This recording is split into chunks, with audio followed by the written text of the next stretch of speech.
to the history of Judaism, the history and story of the Jews, told by me, Yossi Silverman, Israeli tour guide, educator, an old fogey.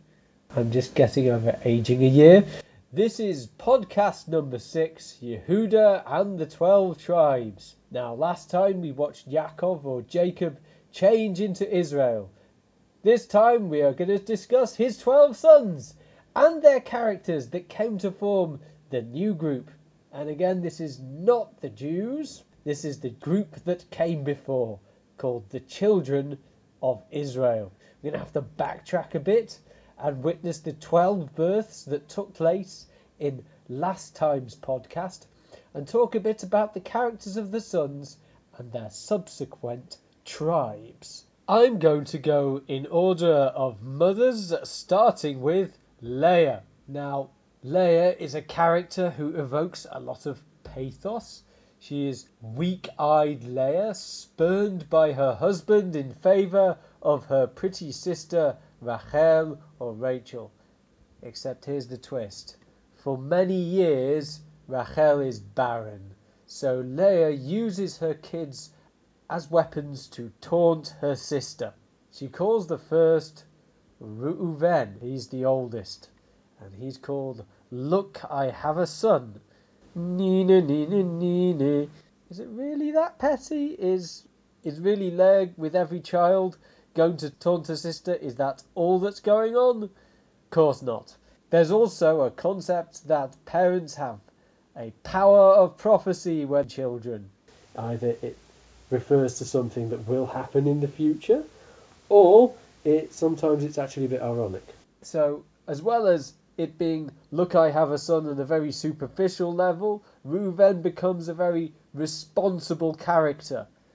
Everybody is looking towards Reuven. He's a kind of typical older brother there. And his tribe in the future are always coming to the protection of the 12 tribes. The next two sons are Shimon and Levi. The text does like to couple them together, and both tribes ends up with basically no land, and they are cursed by Yaakov. We're going to talk more about that later. So what does Shimon mean? Shimon means God heard. You know, I wanted a child, God heard, he didn't hear you, that kind of thing. Or God heard.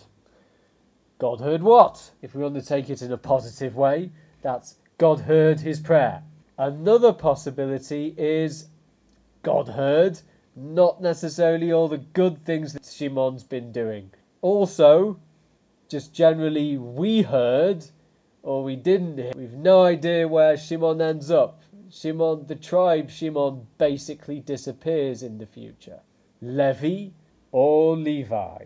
That means accompany. My husband will accompany me, as opposed to he won't accompany you, being Rachel. And in future, Levi actually becomes a bit of a follower, sometimes for really bad things, sometimes really fantastic things. The Levites become the priestly caste, and they follow the kings and the mobile sanctuary around. And now Yehudah. Now I know. Now I know what? Now I know that my husband loves me. Great, yes. Again, naming a child to taunt Rachel. But they also become a kind of tribe of knowledge, as it were. They were a royal tribe. And in fact, when Yaakov dies, Yehudah gets royal blessing. They become the tribe of kings. King David is from the tribe of Yehudah. More on Yehudah later. And then we have Issachar. I have acquired a son. Let's just say he ends up in acquisitions and trade. And Zvulun, from Zvul meaning treasure, he's the treasured one.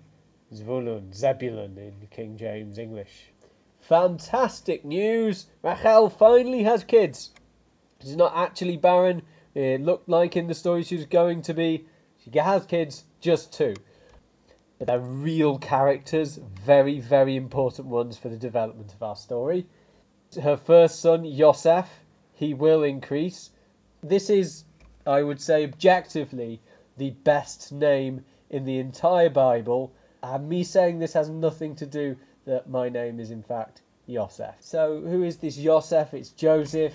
He increases good fortune to the family and good fortune to Egypt and good fortune to the entire Middle East, really. He's a very, very important character. And then you have Binyamin, which means one of two things. So when Rachel names him, she is just about to die on giving birth, and he is named Ben Oni, son of my pain. That's not a very good name, really, is it? So Yaakov renames him Binyamin, son of my right hand, Benjamin. He's a bit of a dark horse, or a scary wolf, as it would seem. That's the blessing, is he is a scary wolf. It's both a kingly tribe and the focus of a lot of pains and tribulations over the next few thousand years or so. I mentioned last time how Yaakov got a nice present from his father-in-law Lavan, 2 concubines, and Rachel and Leah respectively get to name their concubines' kids. So Bilhah is Leah's concubine, and she has 2 kids. Dan, God judges. That's obviously with the whole Leah theme of taunting her sister, God judges between me and you. But also in future it becomes in a rather nasty sense of God judging and meting out retribution both onto the children of Israel and the children of Israel's enemies, and in the sense of Dan being a tribe of justice. Sometimes these names are a little bit ironic, and sometimes Dan is the tribe of lack of justice. And then we have Naphtali, wrestling with my sister. Yes, I know, getting a bit tedious here. Compare this to Israel, who also has a wrestling implications in his name. We have Zilpah, who is Rachel's concubine. Gad, which means fortune came. Or if you take the complete phrase she uses the phrase Ba Gad. Ba meaning came, Gad meaning fortune. If you put the 2 words together, Bagad, you get cheater. Oops. Gad is both a very fortunate character and a bit of kind of brigand, both the backbone of the future army and a source of banditry and all that kind of stuff. Asher, which means happy. He's happy. There we go. Yaakov becomes Israel and he's free to roam around Canaan, so he does, and he roams around and his sons grow and they raise their own families, and there are far too many stories for the time, so I'm going to set a limit to the podcast and I'll focus just on 2 which will affect the course of history. So they're hanging out in Canaan when the only girl mentioned to Leah, actually, which is Dinah, also has implications of judgment, by the way. She's kidnapped. She's kidnapped by a gentleman called Shechem, who also gives his name to the village he's from, Shechem, which is modern-day Nablus, and he's the son of Hamor. His father's name means donkey. And he kidnaps Dinah and rapes her, and then has the gall to ask his father to ask Yaakov for the hand of Dinah in marriage.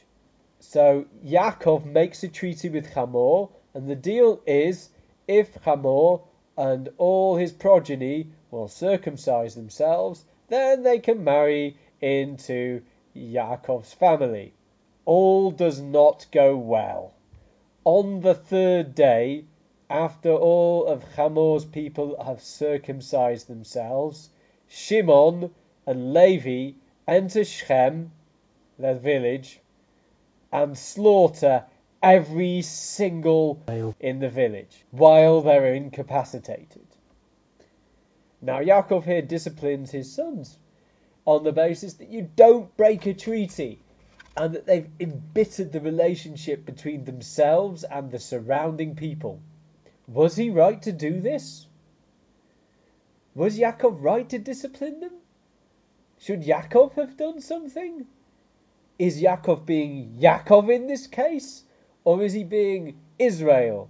Yaakov being less assertive and less direct, and Israel, Yisrael being more assertive? I'm not going to give you the answers for these questions.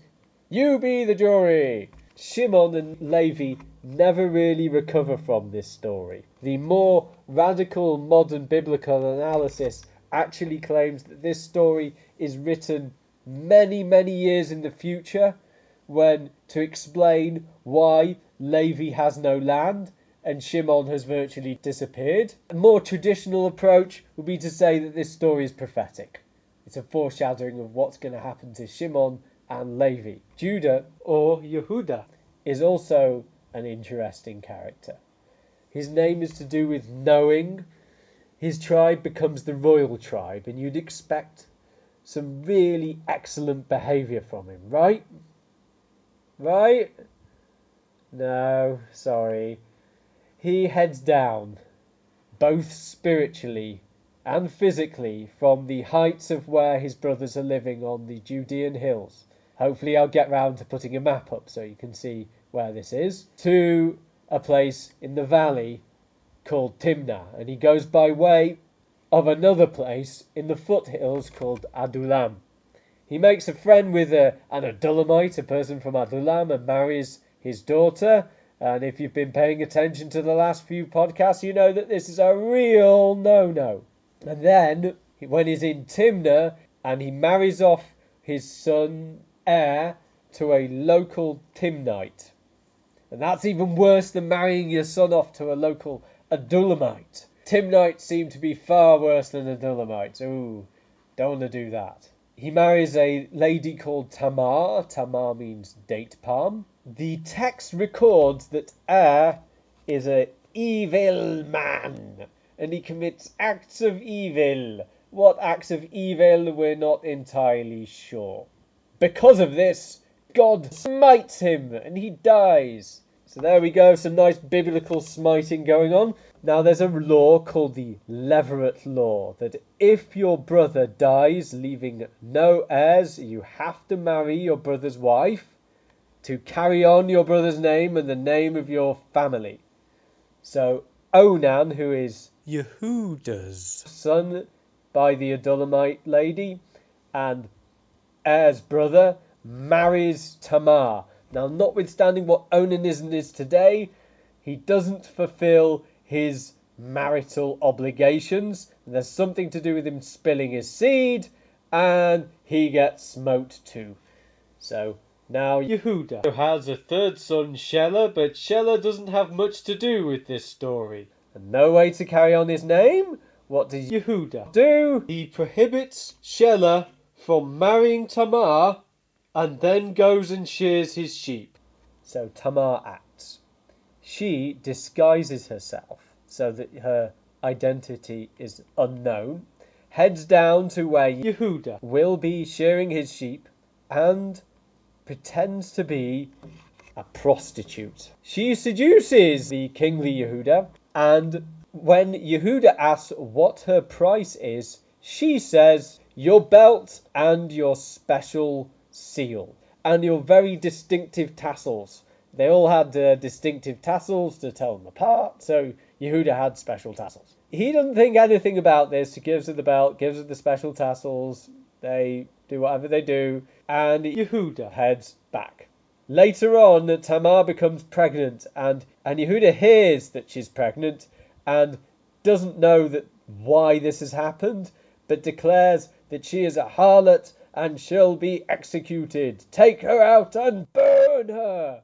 So Tamar sends the belt and the tassels back to Yehudah and says, do you know whose these are? And the penny drops. And he rescinds his order that she be killed. And actually the two children who descend from Yehudah here, Peretz and Zerach, are very righteous men. So what exactly is happening here? Who's the hero? I'll give you a head start. It's not Yehudah. It's a heroine again. It's Tamar. Tamar sacrifices her dignity for the sake of a tribe that's not actually hers. Also, let's talk about language named Tamar. It's a tree of chesed. of righteousness. It provides fruit and shade. Every part of the date tree can be used here. Also, the other word here, prostitute, in Hebrew, they don't use the normal word for prostitute, which is zona. The word that's used here is kadesha. Kadesha is a word which is similar to other words in its linguistic group. All the words which have in it the letters k, d, and sh, kuf, dalid, and shin. Kadosh, that means holy. Lekadesh, that means sanctify. Lahakdish, to set aside. So it's to do with being separate, holy, outside our experience. Why is a kadesha holy? Why is a prostitute holy? Well, on the one sense, there was a suggestion through historians and biblical scholars that there were temple prostitutes. On the other side of things, because holy means separate, it means outside our experience, so the prostitute is separate and outside the community's experience. It's taboo. Yehudah is looking for a zonah. Tamar gives him a kadesha instead. Tamar really is the heroine in this story, and she is responsible for Yehudah's tribe continuing. And why is that important? Well, Yehudah's tribe is firstly the messianic tribe, the tribe of King David. Secondly, Yehudah is the only tribe apart from Levi's tribe and a ragtag of other parts of tribes to return from the Babylonian exile, and the people that settled the land after the Babylonian exile, they're known as the tribe of Judah, tribe of Yehudah, or the Yehudim, or the Judeans, or the Jews. So this is a very, very important story in terms of the continuity of the history of the Jews. Next time, we will discuss the development of Yehudah's character and all of his brothers' characters in the story of a different royal tribe. That's Joseph. Please remember, you can follow the podcast on scoutisrael.com. I'm Yossi Silverman, Jewish educator, licensed tour guide, and you have been listening to The History of Judaism. Thank you for listening.